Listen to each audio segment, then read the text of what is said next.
Okay, cool. This is Courtney in Kansas calling in. Courtney, can you hear us? Hi, yeah, I can hear you. Hi, how's it going, Courtney? It's good. How are you, Dan? I'm doing fantastic. I got my boy Reed on here today. I'm excited, ready to take some calls. So, yeah, tell me what's going on. Awesome. Well, it's nice to meet you too, Reed. I guess I'm a fan of your show as well, so it's nice to get to chat with both of you guys. So I'm just kind of wondering if there's a best time to approach someone in a street epistemology sense about their belief in terms of where they're kind of on their journey with it. Like if it's a belief that's just kind of beginning, is it good to kind of get in there and try and nip it in the bud, or is it better to kind of let them get a sense of what they believe first before approaching them? It's an interesting question. I would start off by saying it entirely depends on the belief. Because you have to also understand that SE isn't necessarily a tool that we use to combat bad beliefs. It can be used for that, but that's also making a judgment about what those beliefs are. I'd say in theory, SE is able to tackle any kinds of beliefs, regardless of whether we think that they're good or bad. And so I think it's a process that we can use on ourselves for all kinds of beliefs. So I would say it depends on where they're at in the belief process and whether or not it's a good time to actually engage critically on how strongly they believe in it. I think the best times is when people are first forming those beliefs, when they aren't sure either way, because that's when you see the most malleability with people who are saying, I'm not sure, I don't have as high of a confidence. But I don't think that means that we can exclude it when people already have really strong beliefs. I know Reed and I have both talked to people who are super, super strong about their beliefs and have still been able to come down a little bit on their confidence scale of how strongly they believe something. So I'd say, in summary, like any time really is a good time to do it. I don't know if there's one best time, What do you think, Reed? I pretty much agree.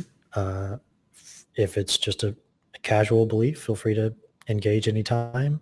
If it's more deeply held, something that's kind of close to their identity, even still, it's feel free to let them explain whatever they believe, and you could get into some reasons possibly. And if you keep it casual and friendly, I don't see why not to just keep going further.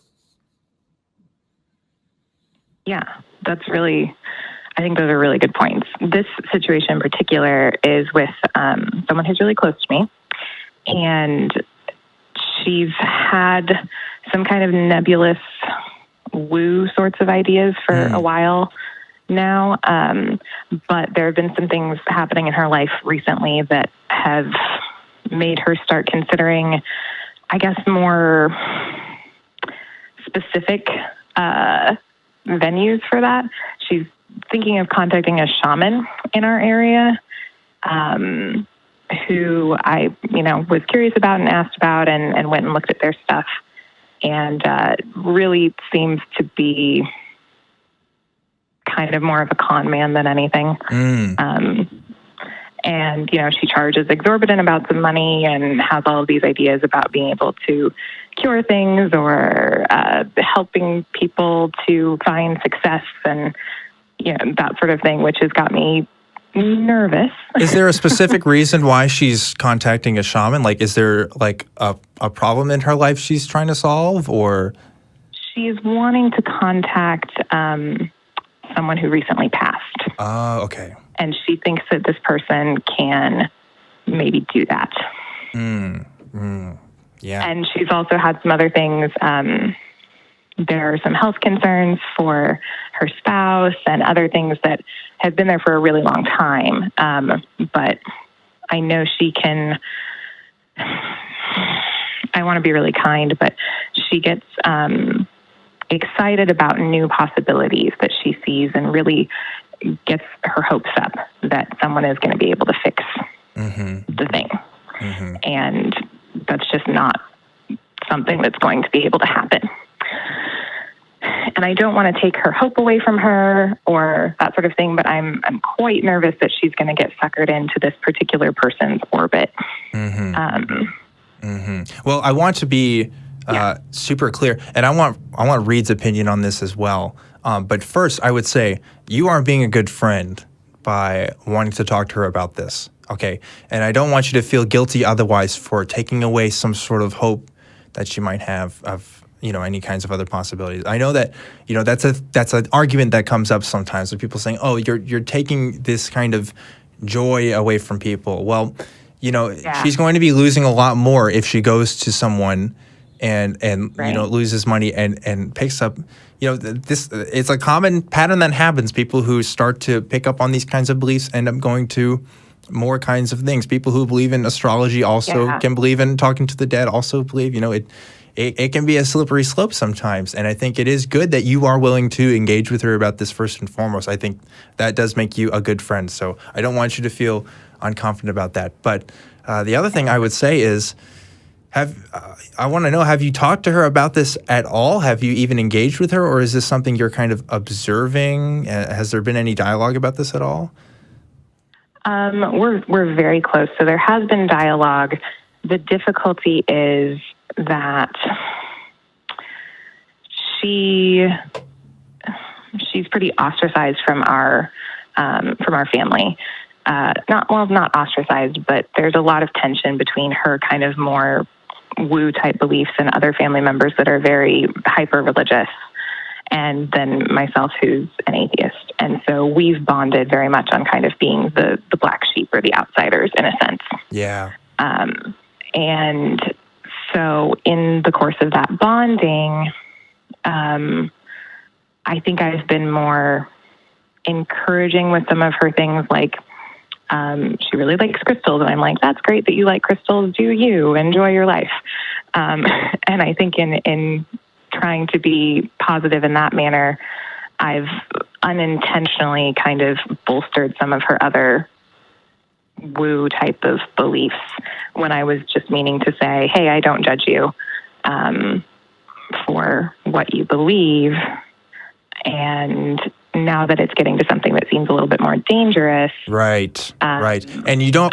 I'm wanting to be able to have more, not critical conversations, but conversations where we're engaging more critically together with Absolutely. the ideas. And I had a conversation about this with a coworker this week as well, because they were kind of asking what I do with the show and stuff. And we were talking about whether or not, like psychics, for example, are something where it's okay where we let our friends to go to and stuff. And, there's also the element of supporting an industry that, has essentially been lying to people. There's two kinds of people who kind of do these sorts of things. They're the ones who know consciously that they're deceiving people. And then there are the ones who actually believe that they do have these powers and they are helping people in a sense. I don't know what's more common.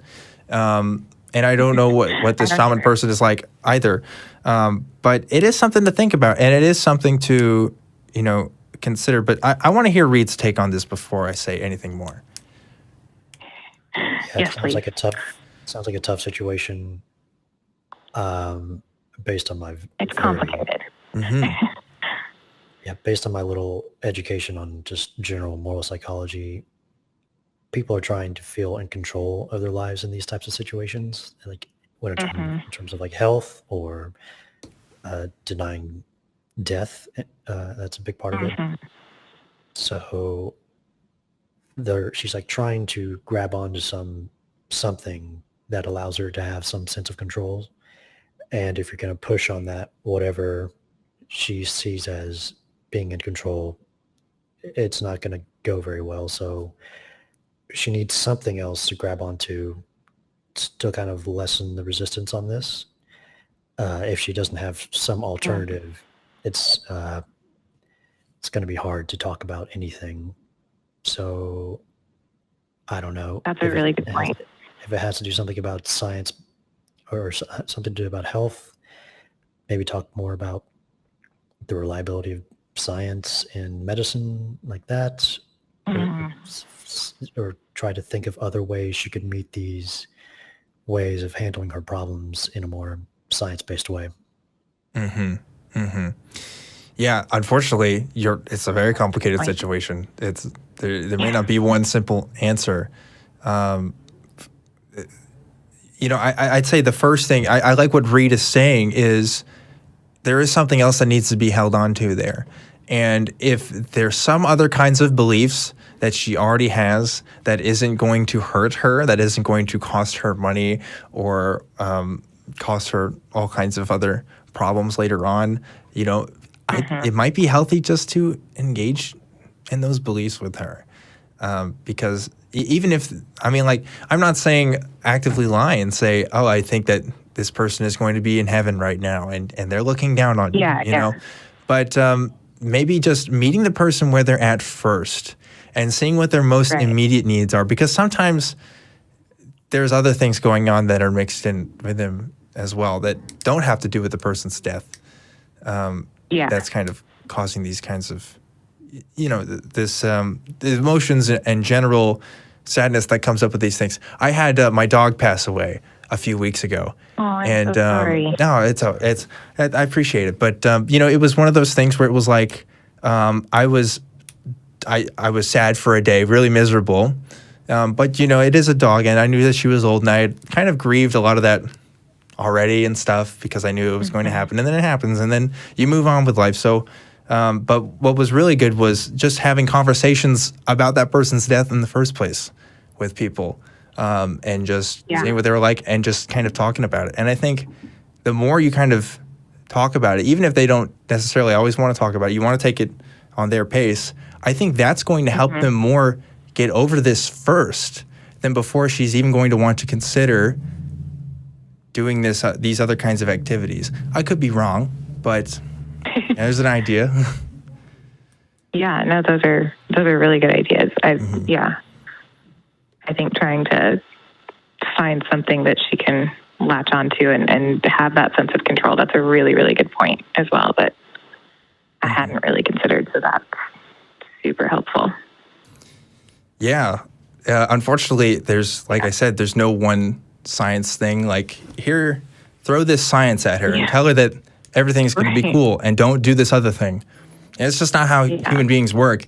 And I would be afraid of you trying to completely challenge her entire notion of people being able to contact the dead at the time where she's feeling right now, where it's I know that's not the best that time. I want to do. Right. So that's why I'm kind of suggesting maybe SE on those particular beliefs isn't the best route. Maybe the best thing right now is to just be a good friend and meet her needs first so that she doesn't have to go to places where she doesn't need to go, Yeah. And I'm trying to do that. It's a little complicated because it's a relative who's also my very, very close friend. Like, she's my aunt, but she's almost more of like my sister or best friend in a lot of ways. And the relative who died is my grandmother. And, she passed, she was 104, and it's similar kind of to your dog. She was, had been dealing with dementia and things for a really long time. So, it wasn't sudden. We all kind of knew, and we've all been there, and we're a very small family. So we've been doing everything we can to kind of, help each other out. I'm just at a point where I know that she's in this vulnerable place, and I'm doing everything I can to be there for her. But I also know that people who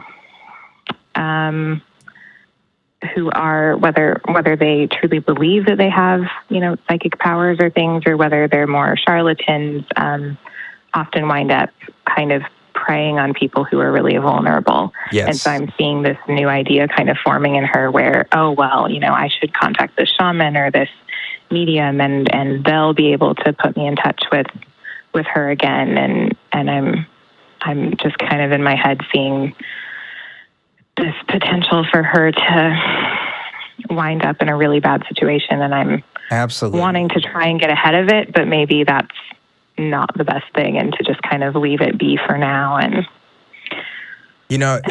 I like to say this, I'm not going to debate Christianity with somebody at the baptism of someone's child. There's kind of these cultural moments that, unfortunately, and it's hard for us to admit sometimes, it's kind of just best to give a pass at the moment. And we don't want to make that a thing that happens all the time, right? But when it comes to really intimate and personal things like death in the family, you're going to be that guy that's going to be the dick that's going to tell this person that your grandma's not in heaven. I mean, like, nobody wants to be that, and nobody wants to have that thrust upon them, even if it's true, right? Even if it's 100% true. Yeah. So you got to pick your battles. And Absolutely. I think this is one where you're being smart about it right now. You haven't gone up to her and said, look, this is all wrong. You can't just do this right now. But you're not encouraging it either, and I think that's really good. So I'd say, like we were talking about before, just be the best person you can be with them right now. And well, thanks. Yeah, and it sounds like you're doing a good job. So best of luck. Yeah. Thank you. That's really helpful, and I really appreciate your time, guys. Yeah, absolutely. Thanks for calling in, Courtney. Yeah. Oh, I just hung up before she got to say a whole goodbye. But yeah, that's really tough. I definitely would not want to be in that situation either. Yeah. Yeah, it's tough. It's a lot. It's a lot. But, you know, just because you're being with them this one time and you let them kind of work things out doesn't mean that you can't have conversations about this topic in the future. You know, when people are more ready to kind of examine these beliefs and be a little bit more critical about, you know, what's going on. But there's no one way to go about it. I agree. I keep saying it. There's a variety of ways. There's a lot of things to consider. And you just got to keep all those things in mind and do the best that you can do. So.